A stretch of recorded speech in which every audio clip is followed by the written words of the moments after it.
All right, today we're jumping into a really powerful idea, one that drove one of history's most influential figures.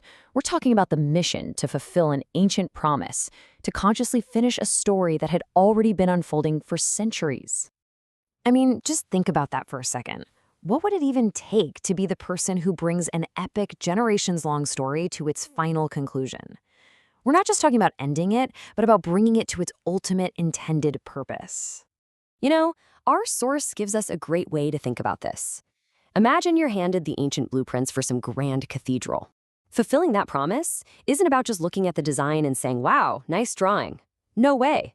It's about actually finding the materials and laying that final stone to bring the whole vision to life. Okay, so if we're talking about blueprints, where did they even come from? Well, that takes us right to the source of the whole plan itself. At the very heart of all this is a key term: the law and the prophets. And look, this isn't just some vague poetic phrase. It's pointing to something very specific: the body of Jewish scriptures, what many of us today know as the Old Testament. It's a collection of laws, sure, but also histories and, crucially for our story, prophecies. And here's the kicker: the historical figure of Jesus didn't just know about these texts. The source material makes it clear he was constantly and very deliberately referencing them. To him, this wasn't some dusty old history book. It was a living, active guide for what he was doing right then and there. So this deep connection to the past, it wasn't just for some scholarly debate, It led directly to the core action at the center of this whole story. And here it is. The core idea is that his actions were intentionally meant to fulfill the law and the prophets. That one word right there, fulfill, is the absolute key. It turns passive belief into an active, stated mission. So what does it really mean to fulfill something in this context? Well, it's so much more than just nodding to old prophecies.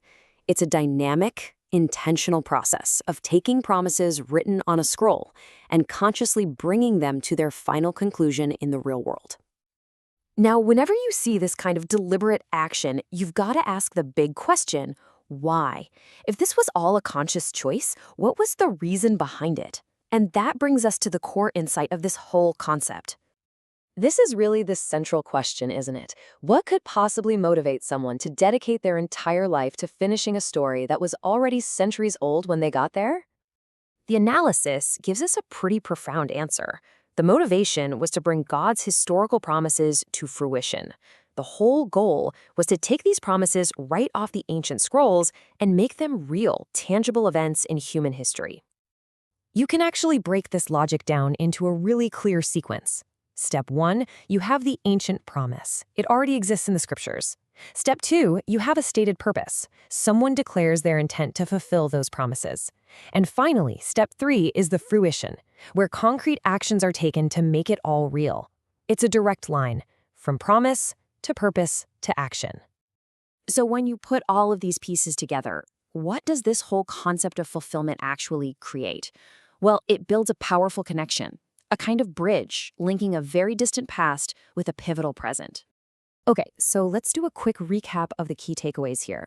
First, fulfillment is presented as a clearly stated motivation, not just a coincidence. Second, historical actions are framed as the final chapter of a very old story. Third, this idea is basically the essential link connecting the promises of the Old Testament with the events of the New. And finally, it gives us a really purpose-driven way of looking at history. And this leaves us with one last big question to think about. If you step back from this specific topic for a minute, how does understanding someone's stated intent change the way you interpret their story? Whether it's a book, a movie, or the grand narrative of history itself, does knowing the why behind the what change everything?